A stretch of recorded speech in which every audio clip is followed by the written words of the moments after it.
European states have a legal responsibility to take real climate action and to protect people and to protect its citizens.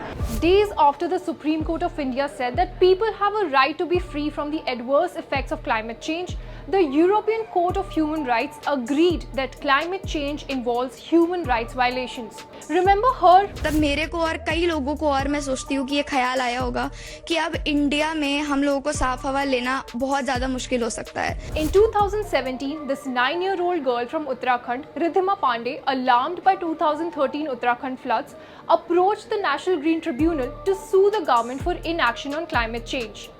Now in Switzerland, 2,000 elderly women all over the age of 64 sued their government for not doing enough for climate change. And this is what the European Court said.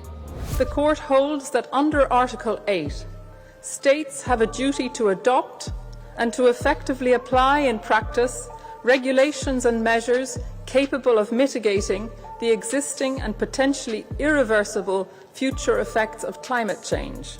Now here's what happened and why it matters. In November 2016, elderly women claimed that the Swiss government's inadequate climate policies violated their right to life. They cited the reports by the Intergovernmental Panel on Climate Change, saying they were medically vulnerable as senior citizens to extreme heat caused by climate change. As per the report, those over 75 are more prone to heat-related medical problems like dehydration, hyperthermia, fatigue, loss of consciousness, heat cramps and heat strokes. The European Court agreed, stating that it's the government's responsibility to enact laws that combat climate change, and Swiss government was guilty. Now the European Court's verdict is applicable in 46 member states. This includes all the European Union nations, plus the United Kingdom and various other non-EU countries as well. This means that any climate and human rights case brought before a judge in Europe's national courts will now have to consider ECHR's judgment in whatever decision they make. The verdict could also influence other pending climate change cases, like the lawsuit against the Norwegian government, where it has been accused of violating human rights by granting new licenses for oil and gas exploration in the Barents Sea beyond 2035.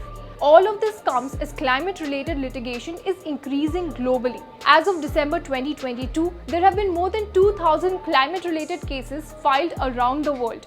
This means that unlike the last time when Ridhima Pandey's petition was rejected, this time around, legal action can actually be used to hold countries and companies accountable for their climate mitigation efforts. To add to this, Supreme Court's verdict on climate change in India can further push climate litigation in the right direction.